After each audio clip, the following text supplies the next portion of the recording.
తొక్కిసలాట ఘటనలో కీలక పరిణామం చోటు చేసుకుంది. ఆర్సీబీ కర్ణాటక క్రికెట్ అసోసియేషన్ పై కేసు నమోదు చేశారు పోలీసులు. అంతకుముందు ఈ ఘటనపై కర్ణాటక హైకోర్టులో విచారణ జరిగింది. కర్ణాటక ప్రభుత్వానికి హైకోర్టు నోటీసులు ఇచ్చింది. కనీస ఏర్పాట్లు లేకుండా ఈవెంట్ ని ఎలా నిర్వహిస్తారని ప్రశ్నించింది. ఇక స్టేడియం దగ్గర అంబులెన్స్లు ఎందుకు లేవు అని నిలదీసింది. ఈ నెల 10లోగా వివరణ ఇవ్వాలని ఆదేశించింది.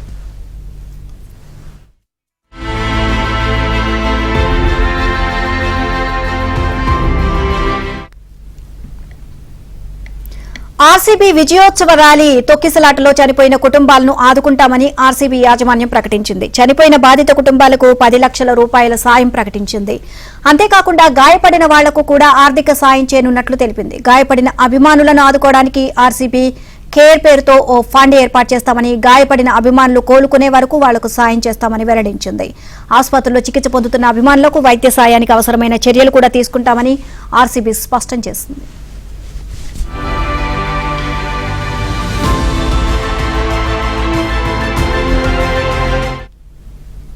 ఓవరాల్ ఇదే అంశానికి సంబంధించి మరిన్ని అప్డేట్స్ మాకు స్పోర్ట్ రిత్విక్ నడి తెలుసుకుందాం. రిత్విక్, కర్ణాటక క్రికెట్ అసోసియేషన్ అలాగే ఆర్సీబీ పైన హైకోర్టు సీరియస్ అయినట్లుగా తెలుస్తోంది. కేసు నమోదు చేశారు. దీనికి సంబంధించి ఓవరాల్ గా అప్డేట్స్ ఏంటి? కొద్దిసేపటి క్రితమే కర్ణాటక హైకోర్టులో దీని మీద సుమోటోగా కేసును స్వీకరించి విచారణ అనేది జరిపారు. విచారణ జరుగుతున్న నేపథ్యంలో ఇటు ప్రభుత్వం మీద కూడా సీరియస్ గా కూడా కోర్టు రియాక్ట్ అయిన పరిస్థితి ఉంది. ఎవరు బాధ్యత వహిస్తారు, దీన్ని ఇంతటి ఘటన జరగడానికి గల కారణాలేంటి, మినిమం కనీస జాగ్రత్తలు పాటించకుండా ఇలా ఈవెంట్ నిర్వహించడానికి, ఇటు విజయోత్సవ కార్యక్రమం నిర్వహించడానికి ఎవరు ఎలా వ్యవహరించారు, ఇంతటి తప్పిదానికి ఎవరు బాధ్యతలు వహిస్తారనేది కర్ణాటక హైకోర్టు నిలదీసిన పరిస్థితి ఉంది. ఈ నేపథ్యంలోనే కబన్ పార్క్ లో ఈ ఆర్సీబీ మీద కానీ, అట్లాగే కర్ణాటక క్రికెట్ అసోసియేషన్ మీద, అలాగే డిఎన్ఏ అనే ఈవెంట్ మేనేజ్మెంట్ మీద కూడా కేసు నమోదు చేయడం జరిగింది. కొద్దిసేపటి క్రితమే కబన్ పార్క్ పోలీసులు ఈ కేసును నమోదు చేశారు.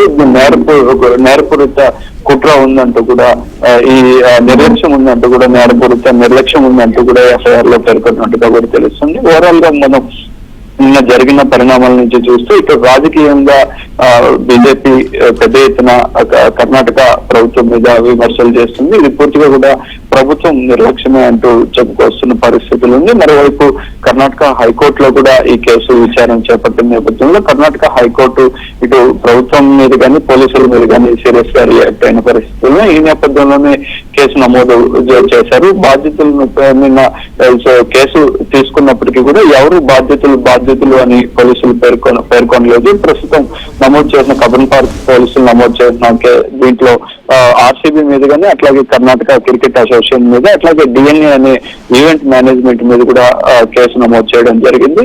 మరోవైపు కర్ణాటక హైకోర్టు కూడా ఈ నెల 10వ తారీఖు లోపల పూర్తి నివేదికను సమర్పించాలని చెప్పింది. ఇప్పటికే కూడా ప్రభుత్వం దీని మీద జ్యుడిషియల్ ఎంక్వైరీకి ఆదేశించింది.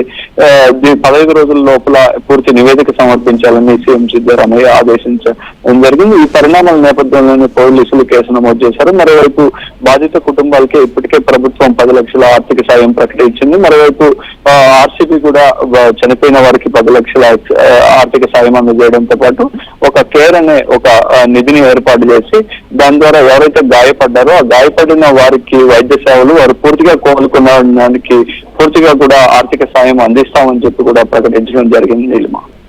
Right, thank you Ritwik.